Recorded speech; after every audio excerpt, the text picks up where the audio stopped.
Hi there everyone, it's Joe. Welcome back to my channel, and today I wanted to give you a quick video as hopefully a series of a few for this week, because I really wanted to capitalise on the Winter Cup from Final Fantasy TCG, and this video is just like a recap of what had happened, because quite frankly the event was magical. It's the only word I can think of to use to describe it. It was absolutely magical. It was phenomenal, and I apologise first of all that this video wasn't uploaded yesterday. I really wanted it to be, but the trains from London to me going home were actually completely disrupted by a train having torn down power lines, and like I was so close to having a perfect trip, because every time I've left town over the past couple of months something travel related has gone horribly wrong, so hopefully that won't keep happening in the future. But there's my reasons to why this video hasn't been uploaded already. But it was incredible. Everybody, we had 160 players, so one of the things that I wanted to point out is that you do see quite a lot of people online saying, oh, Final Fantasy TCG is not doing very well and stuff like that. It's complete crap, because quite frankly, 160 players at an event in Wales, which is very out of the way for a lot of people, the week before Christmas, and we had people travelling down from all over the place, you know, France, Belgium, Germany. We had like players from everywhere and all over the UK as well, all coming down to get together for an event that isn't actually listed as an international or even national event is phenomenal.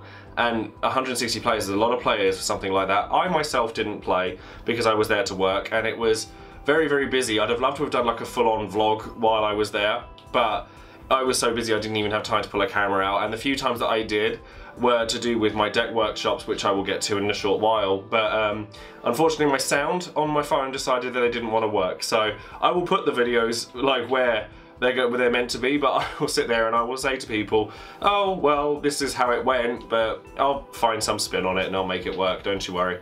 Anyways, so the first day I got there at about 3 o'clock in the afternoon after a long old way of travelling to the other side of the country, and it was just like everyone was having a lot of fun. I was really like, the Firestorm Games were absolutely, what a brilliant store.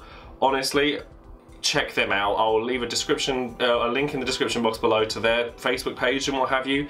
Their store is wonderful. The staff were wonderful. Everything about the store was wonderful. It was a really, really strange experience for me, because it was like, I always get quite nervous when I go to some of these events because I don't know what people's response to me is going to be.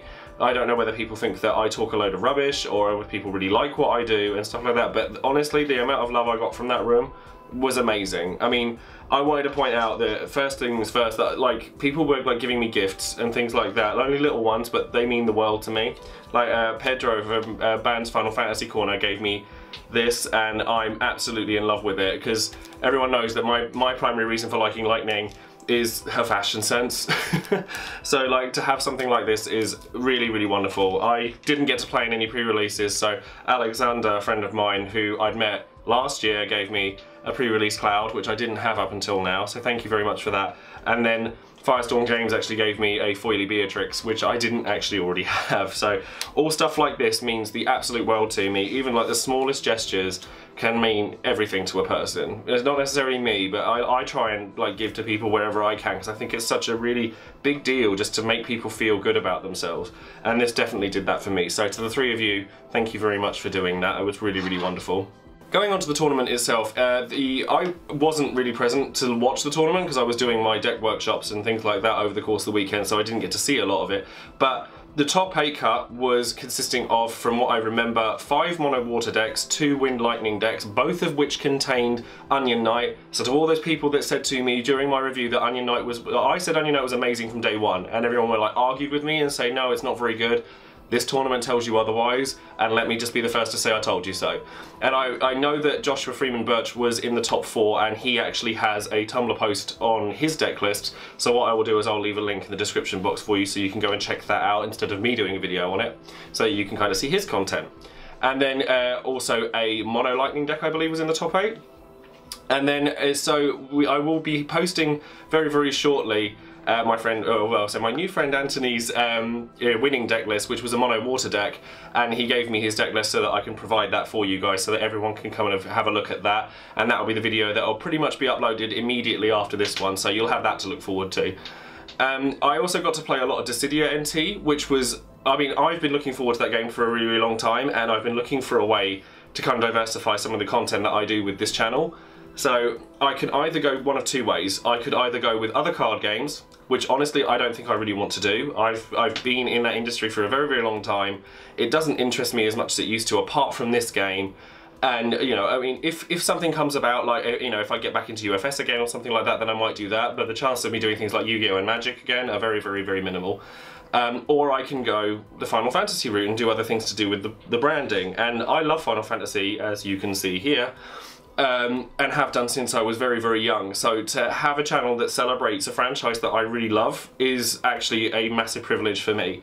So when Dissidia NT comes out, I will be making videos on that as well to correspond with my trading card game videos, because trust me, I won't be stopping on that.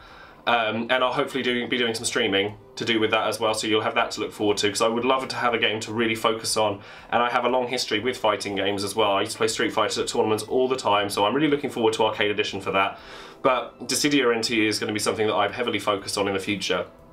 But yes, anyway, so they also had side events over the course of the Sunday as well, which were a snowball fight, which I will leave you a link in the description box to the TCG fans page, because I actually don't know what the top decks were for that, so if you want to ask on that page, then feel free.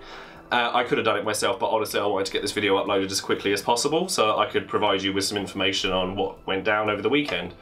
And then we had Team Sealed, which actually proved to be a really big success from what I'm told, and it actually works very, very well. It was basically kind of like two people sharing the same hand, and it was just an exercise in teamwork from what I'm told by the Square guys. Like, that's what they wanted to achieve, and I think that's a great idea.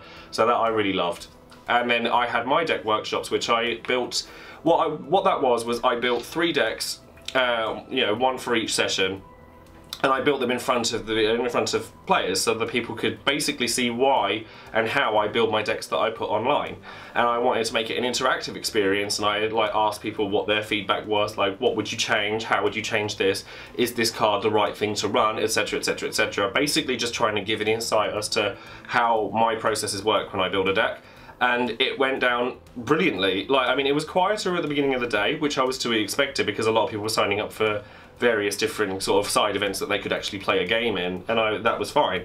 But by the time it got to midday, like I was sitting down with this big crowd of people around me, and then by 2 o'clock it got even bigger, and I was just like, oh god, what do I do here? It was really lovely though, and the feedback I got was great. You know, some of the, like, loads of the players were really lovely.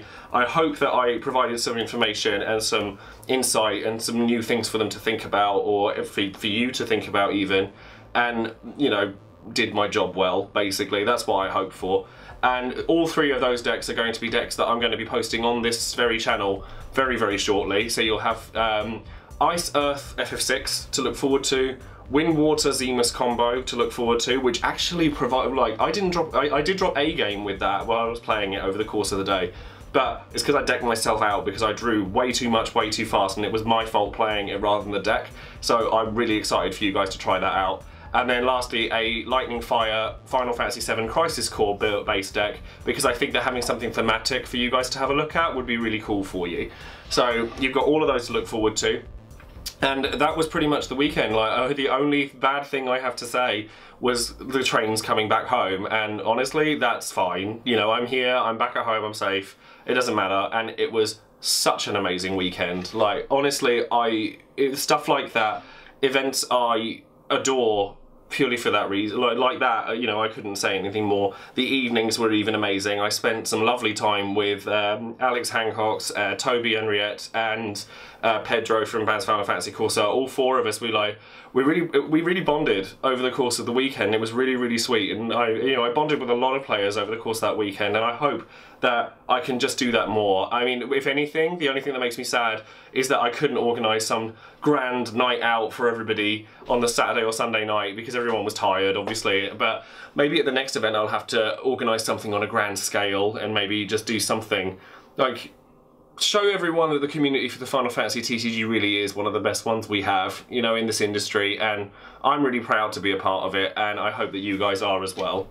Anyways, that is where I'm going to leave this video, so subscribe to the channel if you haven't already. We're so close to 5,000 subscribers now. It's like on the tip of my tongue, and I would be so happy if I could get to that point before the end of the year. And don't forget about the giveaway as well. There's still time to enter that. We've got until next Wednesday to get in on that for an Opus 4 pre-release kit.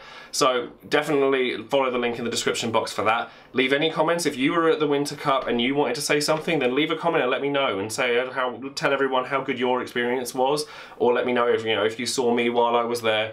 Let everyone know that I was a massive a-hole or whatever, because that's obviously true. And then yeah, that's about it. Thank you very much for watching, and I will be bringing you some deck lists very, very soon. Thank you again. Bye.